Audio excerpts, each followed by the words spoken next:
প্রতারণা ও জালিয়াতির মাধ্যমে অবৈধ প্রক্রিয়ায় ৩৯ জন গ্রাহকের মোট ১,৫৩,৫০,০০০ টাকা আত্মসাতের অভিযোগে ডাচ বাংলা ব্যাংকের এজেন্ট সহ ৫ জনের বিরুদ্ধে মামলা দায়ের করেছে দুর্নীতি দমন কমিশন, দুদক। বৃহস্পতিবার ১২ সেপ্টেম্বর দুদকের রংপুর জেলা কার্যালয়ে সংস্থাটির উপপরিচালক মোস্তাফিজুর রহমান বাদী হয়ে মামলাটি দায়ের করেন। সংস্থাটির একটি সূত্র বিষয়টি নিশ্চিত করেছে।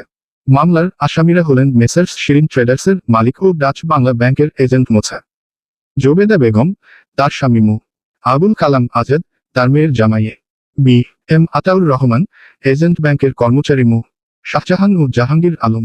এজাহার সূত্রে জানা যায়, আসামিরা পরস্পর যোগসাজশে বিভিন্ন অপকৌশল ও অসৎ উদ্দেশ্যে ডাচ বাংলা ব্যাংক লিমিটেডের এজেন্ট ব্যাংকিং কার্যক্রমের আড়ালে প্রতারণা ও জালিয়াতির মাধ্যমে অবৈধ প্রক্রিয়ায় ৩৯ জন গ্রাহকের মোট ১,৫৩,৫০,০০০ টাকা আত্মসাৎ করেছেন।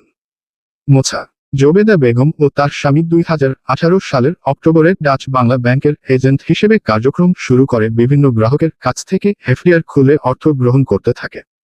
কিন্তু এফডিআরের ওই টাকা ব্যাংক হিসাবে জমা না দিয়ে ব্যক্তিগত হিসাবে জমা দিয়ে দীর্ঘদিন ধরে অর্থ আত্মসাৎ করতে থাকেন।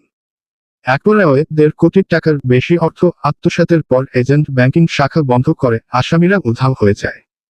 ২০১৯ সালের সেপ্টেম্বর থেকে ২০২৩ সালের এপ্রিল পর্যন্ত তারা ৩৯ গ্রাহকের মোট ১,৫৩,৫০,০০০ টাকা আত্মসাৎ করে শাস্তিযোগ্য অপরাধ করেছে আসামিরা।